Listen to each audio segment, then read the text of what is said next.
नमस्कार दोस्तों, ज्ञान भक्ति 2.5 यूट्यूब चैनल पे आपका स्वागत है। आज मैं इस वीडियो में लेट से गवर्नमेंट जॉब लेने के क्या क्या नुकसान है उसके बारे में चर्चा करने वाला हूं। ये वीडियो आपके लिए बहुत इंपॉर्टेंट है। यदि आप एक स्टूडेंट हैं और आप एक गवर्नमेंट जॉब की तैयारी कर रहे हैं तो इस वीडियो को अवश्य देखें और समझें, और जो भी आपका अपना लक्ष्य है उससे अपने निर्धारित समय में जो है कि उस लक्ष्य को प्राप्त करें। आइए जानते हैं क्या है इसके नुकसान। जैसे कि मैं मान लेता हूं कि मैं एक स्टूडेंट हूं और मेरा डेट ऑफ बर्थ 1 जनवरी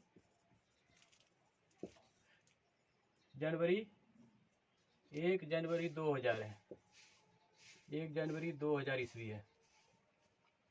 ठीक है, तो इसके 18 साल बाद, मतलब इसमें आप 18 ईयर्स ऐड कर देंगे तो ये हो जाएगा 1 जनवरी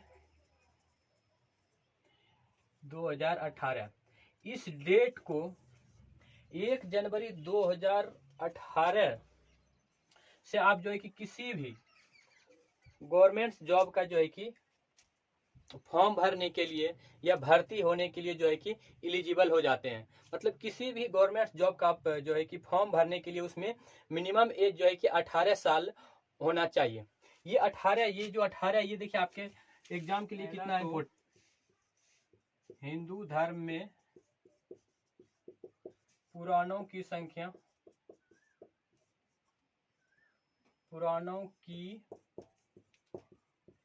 संख्या जो है कि 18 है।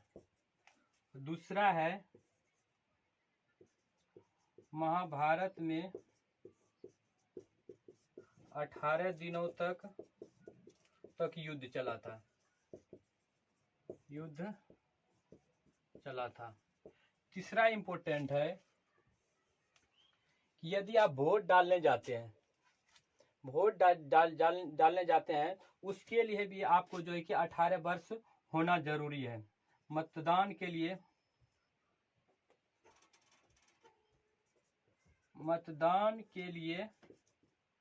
18 वर्ष होना जरूरी है। जैसे कि आपको पता होगा कि पहले वोट डालने या मतदान करने की जो है कि उम्र सीमा 21 वर्ष था। कितना था? 21 ईयर्स था। 21 ईयर्स था। लेकिन 61th कॉन्स्टिट्यूशन अमेंडमेंट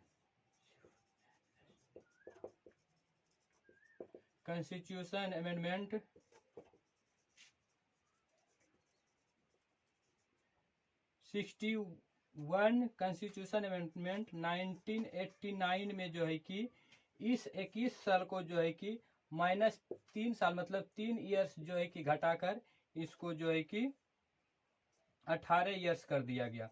तभी से मतलब 1989 से मतदान के लिए जो है कि निर्धारित उम्र जो है कि 18 वर्ष कर दिया गया। इसमें एक और इम्पोर्टेंट है 18 कि भारत में लड़कियों का विवाह हेतु कानूनी तौर पर जो है कि उम्र 18 वर्ष होना चाहिए।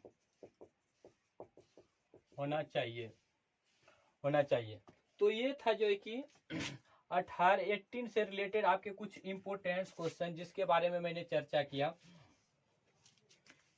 इस डेट से आप जो है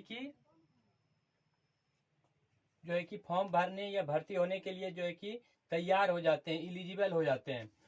और यदि इसी डेट ऑफ बर्थ में यदि मैं 60 ईयर्स ऐड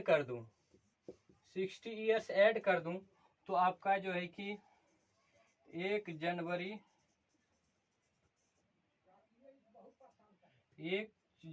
2060 का जो है कि ये रिटायरमेंट डेट फिक्स है। रिटायरमेंट डेट है, ये आपका डेट है। गवर्नमेंट्स को आप 2018 में भर्ती हो या आप इसके 10 साल बाद और लेट से 10 साल आप बाद भर्ती होते, मान लेते 1 जनवरी 2028 को भर्ती होते हैं, तो ये जो आपको यदि जो भर्ती होना था 2018 में और यदि आप भर्ती 2028 में होते हैं, तो ये जो 10 साल का जो ये पीरियड है, आपने 10 ईयर्स जो है कि जॉब जो है कि आप खो दिए। आपका मतलब ये 10 साल जो है कि लैप्स हो गया। यदि आप इस एज में, यदि आप 18 साल में भर्ती होते तो आपका टोटल सर्विस जो है कि 42 ईयर्स बनता, और यदि आप अब 2028 में भर्ती हो रहे हैं तो अब आपका जो है कि 10 साल माइनस होकर आपका जो है कि 32 ईयर सर्विस बन रहा है। इस तरह से आप जितना जो है कि जितना लेट से भर्ती होंगे उतना ही जो है कि आपको जो है कि कम सर्विस जो है कि करने के लिए टाइम मिलेगा, जिससे कि आपको जो है कि फाइनेंशियली नुकसान, और जो है कि जितना लेट से आप भर्ती होंगे उतने टाइम आपको जो है कि बेरोजगारी का जो है कि सामना करना पड़ेगा, बेरोजगारी का ताना जो है कि सुनना पड़ेगा। इसलिए आप अपने जो है कि जो भी जिस भी लेवल का जो है कि आप गवर्नमेंट जॉब का जो है कि तैयारी करते हैं, उस लेवल में अपने सब्जेक्ट को समझें और कंटिन्यू जो है कि उस पर फोकस करते हुए अपने लक्ष्य को जो है कि जल्दी से प्राप्त करें। अभी हम समझेंगे कि जो है कि लेट से जो है कि जॉब लेते हैं तो इसमें फाइनेंशियली नुकसान आपको पर ईयर कितना हो रहा है उसके बारे में समझेंगे। जैसे कि अभी मैं आपको बताया कि 18 साल बाद मतलब 1 जनवरी 2000 से आप जो है कि किसी भी प्रकार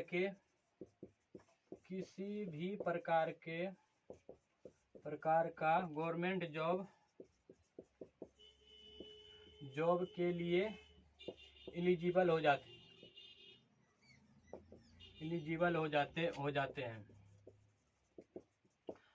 यदि आप जो है कि 10 ईयर्स जो है कि लेट से जॉब लेते हैं तो क्या क्या नुकसान है, आइए उसके बारे में चर्चा करते हैं। कि मान लीजिए 10 साल आपने जो है कि लेट से जॉब लिया और मैं मान लेता हूं कि आप जो है कि लेवल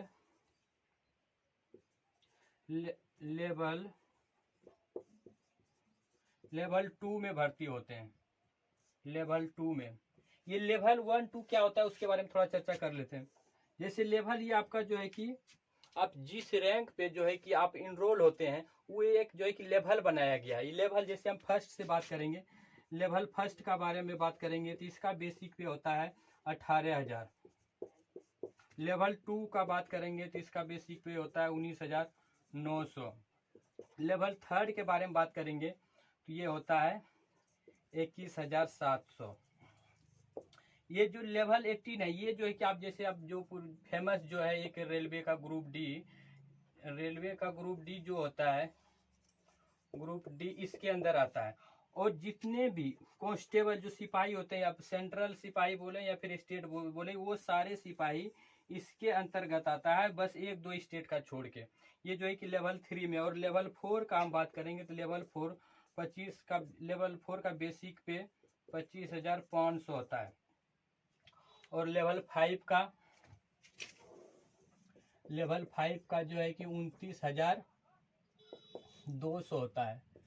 और लेवल 6 35,400 बेसिक पे होता है।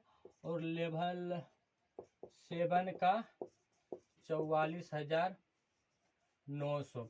इस तरह से ये लेवल जो है कि आगे बढ़ता रहता है। उसके कुछ लेवल के बारे में मैंने जो बताया कि बेसिक पे ये होता है, ये सिर्फ बेसिक पे होता है। यदि आप इनरोल होंगे तो इसके साथ एक डीए लगता है, जिसका जो है कि फुल फॉर्म होता है डियरनेस अलाउंस, जिसको हम महंगाई भत्ता बोलते हैं। ये साल में 2 बार इंप्लीमेंट होता है, एक जनवरी मंथ में और एक जो है कि जुलाई मंथ में। ये आपके बेसिक पे के साथ जो है कि जैसे कि अभी हम मान लेते हैं कि 53% बेसिक है, ये डीए है, तो ये आपका बेसिक प्लस डीए दोनों मिल के आपका पेमेंट बनता है। इसके अलावा कुछ जो है कि एक्स्ट्रा अलाउंसेस भी होते हैं, जैसे एचआरए होते हैं, हाउसिंग रेंट अलाउंस जिसको बोलते हैं, टीपीटी होता है, बहुत सारे डिपार्टमेंटल अलाउंसेस भी होता है। तो वो आपको जो आपके सैलरी के साथ जुट के जो है कि वो पूरा डिसाइड होता है कि आपका टोटल सैलरी कितना होता है। तो ये हमने अभी बात किया जो है कि पे लेवल के बारे में। मान लेता हूँ कि आप जो है कि लेवल 5 में इनरोल होते हैं 2028 में 2028 में आप लेवल 5 में जो है कि इनरोल होते हैं। तो लेवल 5 का एक अप्रोक्सीमेट यदि हम बोले तो लेवल 5 का आपको लेवल 5 में आपका हो जाएगा 25,500 प्लस DA प्लस कुछ भी अलाउंसेस जोड़ के मैं मान लेता हूँ कि ये 50,000 है। मैं मान लेता हूँ, आपका नहीं होगा, लेकिन नहीं होगा, या मैं मान लेता हूँ 50,000 है। तो 50,000 ये आपका पर मंथ हुआ। तो जो है कि ये एक साल में कितना हो जाएगा, 1 ईयर में जो है कि 12 पंचे 60, मतलब 6 लाख हो जाएगा आपका। ये 6 लाख मतलब सालियाना है। और यदि आप 10 साल लेट से जॉब लेते हैं तो 10 साल लेट से लेते हैं तो आपको जो है कि इसको 10 से मल्टीप्लाई करेंगे तो आपका जो है कि 60 लाख, मतलब ये फाइनेंशियली तौर पे आपको जो है कि ये 60 लाख का नुकसान हो रहा है। साथ में ही यदि आप 18 साल में भर्ती होते तो आपका जो है कि जॉब का टोटल जो है कि टोटल सर्विस 42 ईयर्स जो है कि आपका बनता। और यदि आप 10 साल लेट से लिए हैं तो आपका 32 जो है कि ईयर्स आपका सर्विस बनेगा। आपका रिटायरमेंट आपके डेट ऑफ बर्थ से जो है कि आपका डेट ऑफ रिटायरमेंट डिसाइड होता है, जो कि फिक्स है। वो आप जो है कि आप 18 साल में लें या जो है कि 30 साल में लें, ये जो है कि रिटायरमेंट डेट आपका फिक्स है। जिस दिन जो है कि आपका 60 साल आपके डेट ऑफ बर्थ से पूर जाएगा उस दिन जो है कि आपको जो है कि गवर्नमेंट सर्विस से जो है कि आउट कर दिया जाएगा। तो ये था जो है कि स्टूडेंट्स के लिए लेट से गवर्नमेंट जॉब लेने के नुकसान। मुझे उम्मीद है कि ये जानकारी आपको अच्छी लगी होगी। यदि जानकारी अच्छी लगी तो आप वीडियो को लाइक, शेयर, कमेंट और चैनल को सब्सक्राइब अवश्य करें। धन्यवाद।